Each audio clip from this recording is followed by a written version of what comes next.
Buruknya penampilan tim nasional Indonesia membuat banyak pihak menuntut pada Ketua Umum PSSI Erick Thohir agar Patrick Kluivert segera dipecat. Menjawab tuntutan pemecatan Kluivert, Erick Thohir minta masyarakat bersabar karena pelatih asal Belanda itu masih terikat kontrak 2 tahun dengan PSSI. Presiden Amerika Serikat Donald Trump mengancam akan menaikkan tarif impor Indonesia hingga 32%. Kenaikan tarif pajak yang mulai berlaku mulai 1 Agustus 2025 itu merupakan buntut dari keikutsertaan Indonesia menjadi anggota BRICS. Mantan Menteri BUMN Dahlan Iskan ditetapkan sebagai tersangka oleh Dirkrimum Polda Jatim dalam sejumlah kasus, antara lain pemalsuan surat, penggelapan jabatan, dan tindak pidana pencucian uang. Bocah penari pada balapan perahu pacu jalur didapuk jadi duta wisata Provinsi Riau. Menurut Gubernur Riau Abdul Wahid, bocah pacu jalur bernama Ryan Arkan Andika sudah berjasa mempopulerkan budaya tradisional Riau.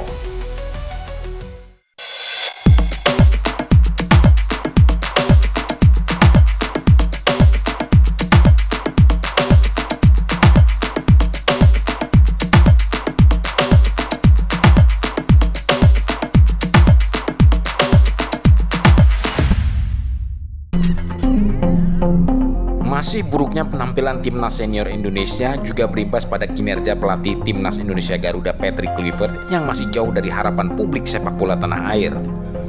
Kritikan keras bukan hanya berisi seputar pembenahan penampilan tim nasional, tapi juga soal pemecatan pelatih asal Belanda itu.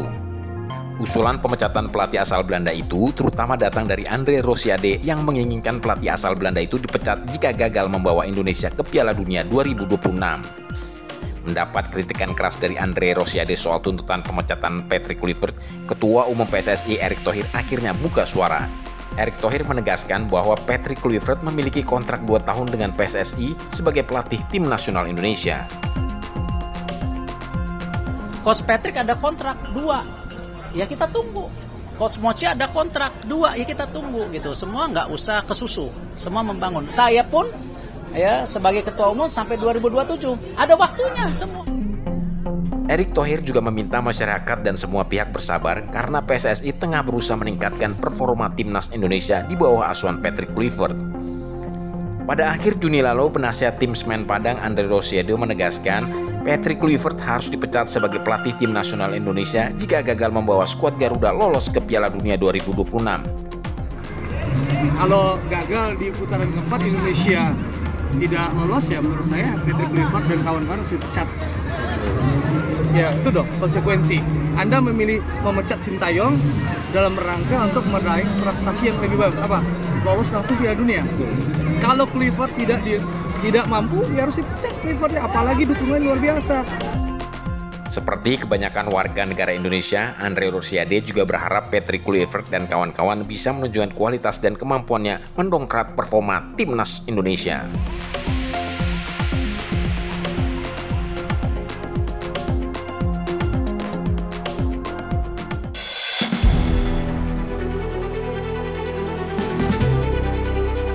Lewat unggahan di media sosial Truth Social, Trump menjatuhkan vonis ekonomi kepada 14 negara mitra dagangnya, tak terkecuali Indonesia yang dikenai tarif 32% mulai 1 Agustus 2025. Negara-negara lain seperti Jepang, Korea Selatan, Malaysia, Kazakhstan, Afrika Selatan hingga Myanmar juga masuk daftar.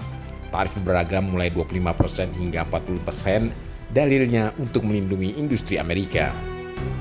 Namun di balik itu banyak pengamat meyakini ini adalah manuver Trump untuk menekan pengaruh BRICS, blok negara berkembang yang semakin berani menantang dominasi dolar Amerika. Indonesia yang baru saja resmi bergabung dengan BRICS diduga menjadi sasaran strategis. Trump mengancam siapapun yang berani menggantikan dolar sebagai mata uang cadangan global maka akan diberi tambahan tarif hingga 100%. Dampaknya jelas, menurut Celios, kerugian Indonesia mencapai 105 triliun rupiah. Sektor padat karya seperti tekstil, alas kaki, elektronik, dan produk olahan sawit terancam. Lebih dari 1,2 juta pekerja terancam kehilangan penghasilan. Parahnya, efek dominonya bisa menurunkan daya beli, memicu PHK massal, dan melemahkan rupiah. Pemerintah Indonesia tak tinggal diam. Menteri Keuangan Sri Mulyani memastikan diplomasi sedang berlangsung. Presiden Prabowo bersama tim ekonomi nasional dikabarkan menyiapkan strategi khusus untuk meredam dampaknya. Ya, kita akan terus mengikuti saja karena Indonesia kan masih di dalam proses pembicaraan dengan pemerintah Amerika. Gitu ya, kita masih ya. Ada opsi diverifikasi pasar ekspor, percepatan industri hilirisasi, hingga perluasan kerjasama dengan mitra non-Amerika Serikat. Keterangan terbaru yang diberikan oleh Presiden Trump itu kan dimulainya 1 Agustus. Itu artinya dia mundurkan waktu untuk memberikan ruang untuk perpanjangan diskusi dan negosiasi. Ya, dan dalam surat itu juga Presiden Trump juga nyatakan masih ada peluang untuk bicarakan ini untuk diturunkan.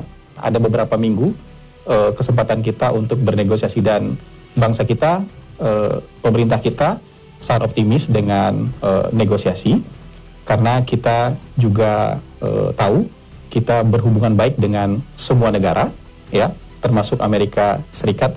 Selama ini kita berhubungan sangat baik dan tentu hubungan baik itu bisa menjadi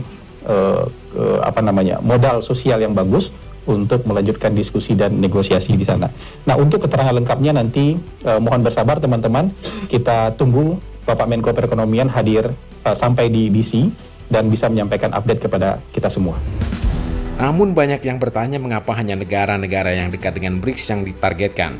Pengamat menduga ini adalah bagian dari strategi geopolitik AS yang mematahkan pengaruh blok timur baru. Amerika tak mau dominasinya di ekonomi dunia digantikan. Tarif ini menjadi tanda awal perang mata uang atau bahkan konflik ekonomi terbuka. I think we'll have most countries done by July 9th. Either a letter or a deal. But they go into effect on August 1st. Tariffs go into effect August 1st, but the president is setting the rates and the deals right now. Kenaikan tarif ini bukan semata-mata isu ekonomi, ini soal siapa yang akan memimpin tatanan global berikutnya. Amerika Serikat atau blok timur baru seperti BRICS. Indonesia ada di persimpangan dan kita semua berhak untuk tahu apa yang terjadi. Karena setiap kebijakan global akan berimbas langsung ke meja makan kita, dompet kita, dan masa depan anak-anak kita.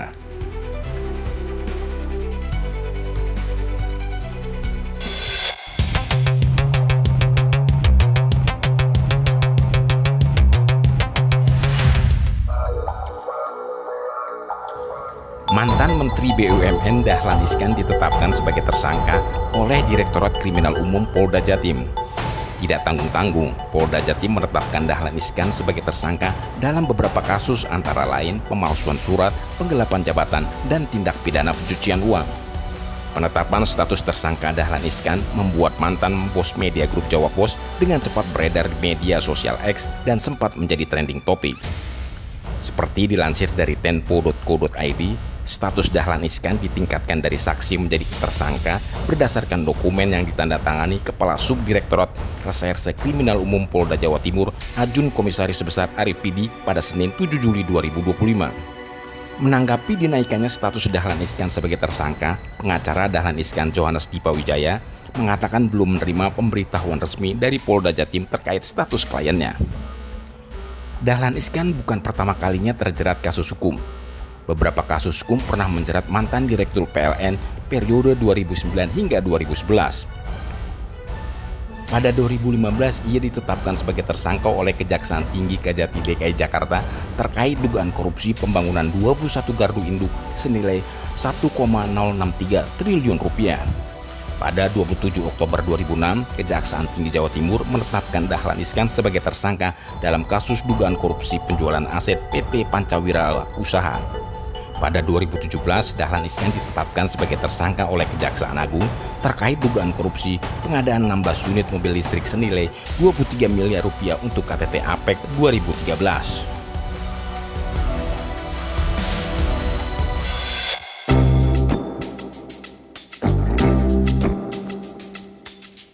Cerita pacu jalur yang menjadi trending dunia beberapa hari lalu ternyata belum lagi selesai. Tarian bocah saat memberi semangat para pendayung dalam lomba balap perahu tradisional kemudian mendunia dengan sebutan aura farming. Sorotan dunia pada anak pacu jalur Kuantan Singi bukan hanya mempopulerkan lomba perahu tradisional khas Riau, tapi juga mengangkat nama Provinsi Riau secara global. Bahkan salah satu bocah pemberi semangat dalam balap perahu pacu jalur juga mendapat berkahnya. Gubernur Riau Abdul Wahid yang mengetahui salah satu putra daerahnya menjadi viral karena turut mempopulerkan budaya tradisional Riau pun memberikan pujian pada salah satu bocah pacu jalur. Bocah yang beruntung mendapat pujian dari Gubernur Riau adalah Ryan Arhandika. Gubernur Riau Abdul Wahid memuji dedikasi Dika yang menyebutnya sebagai bukti bahwa budaya Riau tetap hidup di hati generasi muda.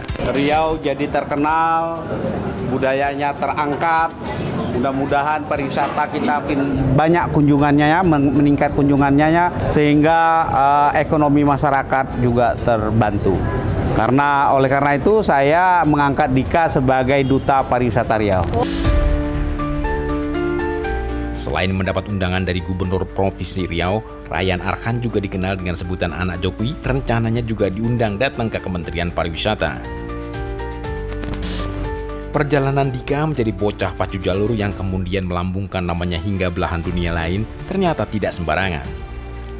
Pasalnya, agar bisa berdiri di buritan perahu pacu jalur yang sangat sempit dan tengah melaju cepat, bukan hanya sekedar bisa menari, tapi juga harus bisa menjaga keseimbangan. Dika giat melatih keseimbangannya sejak umur 9 tahun agar bisa memberi semangat dengan menari di perahu pacu jalur.